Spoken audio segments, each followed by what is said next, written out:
Director Edward Berger has done it again. Conclave is a masterpiece. Now, I won't go as far as saying that it is as brilliant as All Quiet on the Western Front, but I will say that this is a shoe-in for at least 10 Oscars, specifically Best Leading Actor for Ray Fiennes, cinematography, score maybe, Best Adapted Screenplay, Best Director, and Best Picture. This was adapted from Robert Harris's book by screenwriter Peter Strahan. So the story follows Cardinal Lawrence, the Dean of Cardinals, brilliantly played by Ray Fiennes, who is organizing and managing the election of the new pope.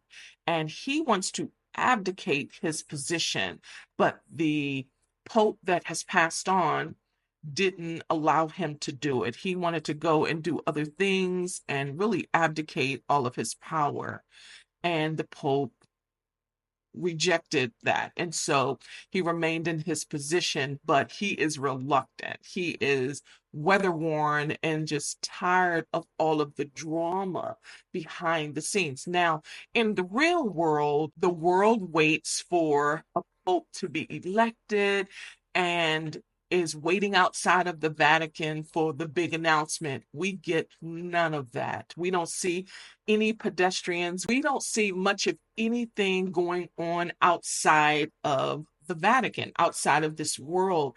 We are getting a behind the veil look at what happens as they elect a new pope. And man, it is fraught with so much drama.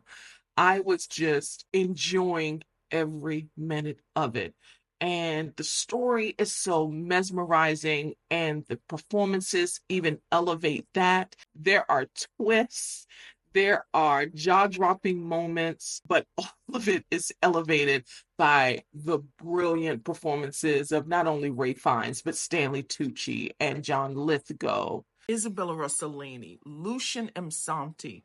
Everyone in the cast delivers powerful performances to prove, exemplify how they are some of our most formidable character actors. Each of them has their own Oscar clip. It is so good. There is this really big twist, this big reveal in the end that was such a shocker. It's rooted in realism. Like, I really resonated with it. I am not Catholic, and I don't think you have to be to dive into this world, because the drama and the performances just reel you in. It's and let me tell you, the score is complete mastery. It pairs so well with the scenes and builds and crescendos, and just it draws you into all of the drama and the story. I was endowed by this world. I felt a part of it because it was so intriguing and so mysterious. Like, I was on the edge of my seat. It is so well done, so well, it's beautifully captured how the camera lands on certain objects to tell the story and finds these objects to include in the story to add realism. There is some humor that landed for me. I don't know. I just feel like it was just so interesting to see what's possibly going on behind the veil, behind the scenes, and what it takes to elect and ordain the probably the most important person in religion, not just in, Catholicism, the most known person on the planet. I don't know. It just felt like there's so many hands that are part of making the decision, and this pope will hold so much power. So who is it going to be? I kept guessing and then second guessing myself about who it was going to be based on how interwoven the story is and all of the drama that builds and eliminates, these cardinals that are competing against each other. It was fantastic. And the pontiff they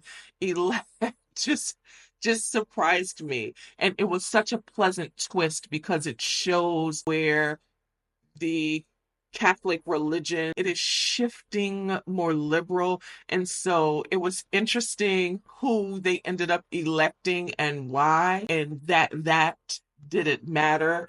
It's just a really good story. I loved every minute of it. And this film is 2 hours long. But let me tell you, director Edward Berger did his big one.